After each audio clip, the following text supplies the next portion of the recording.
नमस्कार दोस्तों, एक बार पुनः मैं आपके समक्ष उपस्थित हुआ हूं और आज का विषय है वेदारंभ संस्कार। दोस्तों, जब यज्ञोपवीत संस्कार संपन्न हो जाता है उसके उपरांत हम वेदारंभ संस्कार करते हैं। यह 12वें नंबर का संस्कार है। इस संस्कार को करने के लिए आप यदि यज्ञोपवीत के साथ ही इस संस्कार को कर रहे हैं तो दूसरे दिन एक स्थंडिल बनाकर और उस स्थंडिल पर हरि नामक अग्नि की स्थापना होती है और सभी वेदांगों के जो अधिष्ठाता देवी देवता हैं उनकी आहुतियाँ दी जाती हैं और पलाश की लकड़ी से समिधा से हवन किया जाता है। और इस हवन के उपरांत जो बटुक है, ब्रह्मचारी है, उसको पूर्वाभिमुख या उत्तराभिमुख बैठाकर गुरु उसे वेदों का उपदेश करते थे। उस दिन से उसका वेदारंभ संस्कार अर्थात विद्या पढ़ने का संस्कार प्रारंभ हो जाता था। दोस्तों, प्राचीन काल में विद्या के स्थान पर एकमात्र केवल वेद ही थे जो जानने योग्य थे, क्योंकि वेद विद धातु से बने हैं जिसका अर्थ है ज्ञान। तो ज्ञान प्राप्त करने के लिए वेदों का सांगोपांग अध्ययन करना एकमात्र उद्देश्य था, क्योंकि यही वह विद्या थी जो हमें मुक्ति दिला सकती थी। और विद्या का उद्देश्य ही होता है कि सा विद्या या विमुक्ते, विद्या वही है जो हमें मुक्ति दिला दे, मोक्ष दिला दे। तो दोस्तों, इसलिए इस वेदारंभ संस्कार की बहुत ही प्रतिष्ठा हमारे सनातन परंपरा में अनादिकाल से रही है।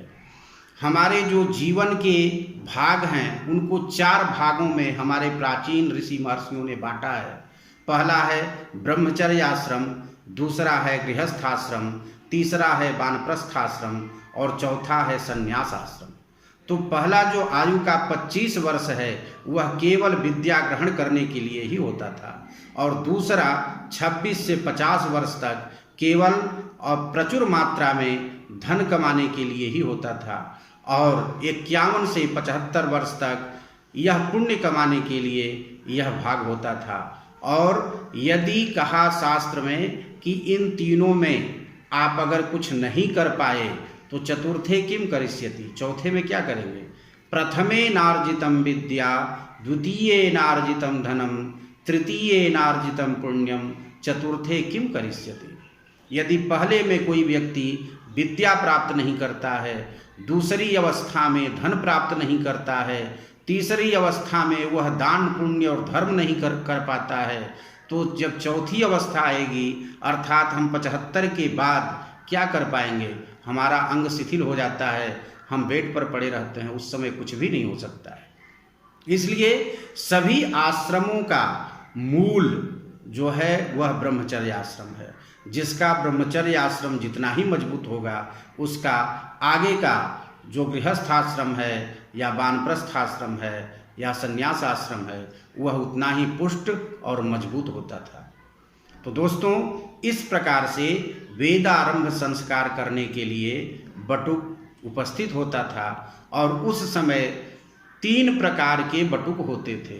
एक होते थे विद्या स्नातक, दूसरे होते थे व्रत स्नातक और तीसरे होते थे विद्याव्रत स्नातक। विद्या स्नातक वह होते थे जो किसी एक विद्या को पढ़ते थे अर्थात एक वेद को पढ़ते थे। दूसरे वह होते थे जो व्रत स्नातक अर्थात किसी व्रत को लेकर किसी युद्ध विद्या को सीखना है तो धनुर्वेद है या अन्य जो कुछ भी कलाएं हैं, 64 कलाएं हैं, उनमें से किसी एक कला में वह शिक्षित होना चाहता है तो वह व्रत स्नातक की दीक्षा लेता था। और तीसरा है विद्याव्रत स्नातक, वह संपूर्ण विद्याओं का, ज्ञान का वह गुरु होता था। इसीलिए पहले के जमाने में एक ही गुरु हर प्रकार की विद्याओं को वह दे सकता था, इतनी उसमें क्षमता होती थी। तो ऐसा वह विद्याव्रत स्नातक होता था। तो जब वेदारंभ संस्कार होता था उस समय उस बटुक की जो अपनी शाखा होती थी उस शाखा का अध्ययन वह पहले करता था। जैसे यदि उसकी माध्यन्दिन शाखा है तो सबसे पहले वह वेद का, यजुर्वेद का पहला मंत्र जो इखे तोर्जे त्वा है उसका पाठ करेगा। इसके उपरांत ही अन्य वेदों का पाठ करेगा। संस्कार तो उसे सभी वेदों के थोड़े थोड़े देने ही होते हैं। दूसरे नंबर पर आता है कि तब वह ऋग्वेद का लेगा।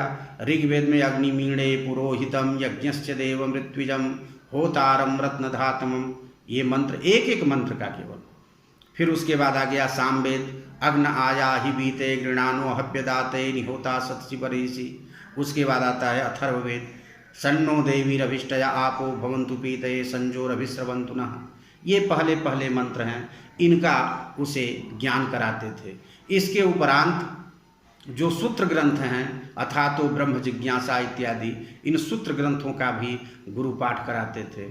और इसके उपरांत जो वेद के अंग हैं 6 अंग, उनका भी पाठ कराते थे। जैसे शिक्षा, निरुक्त, छंद, ज्योतिष, व्याकरण, और इस प्रकार से इन वेद के जो अंग हैं उनका भी पाठ कराते थे। और इसके उपरांत जो धर्मशास्त्र हैं उनका पाठ कराते थे। जो स्मृति ग्रंथ हैं उनका पाठ कराते थे। षड दर्शन जो हैं उनका पाठ कराते थे।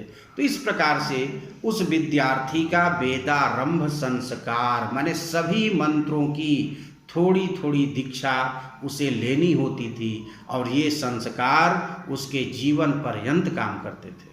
तो दोस्तों, इस प्रकार से गुरु उसे शिक्षित करते थे और अपने आश्रम में 25 वर्ष तक, जब तक उसकी अवस्था 25 वर्ष नहीं होती है तब तक उसको रखते थे और संपूर्ण नियमों का पालन कराकर एक परिपुष्ट नागरिक और अपने देश का एक सच्चा सिपाही तैयार करते थे। दोस्तों, इसी के साथ मैं अपनी वाणी को विराम देता हूँ। अगले वीडियो में पुनः उपस्थित होऊंगा। तब तक आप सुखी रहें, स्वस्थ रहें और वीडियो देखते रहें। आपका बहुत बहुत धन्यवाद।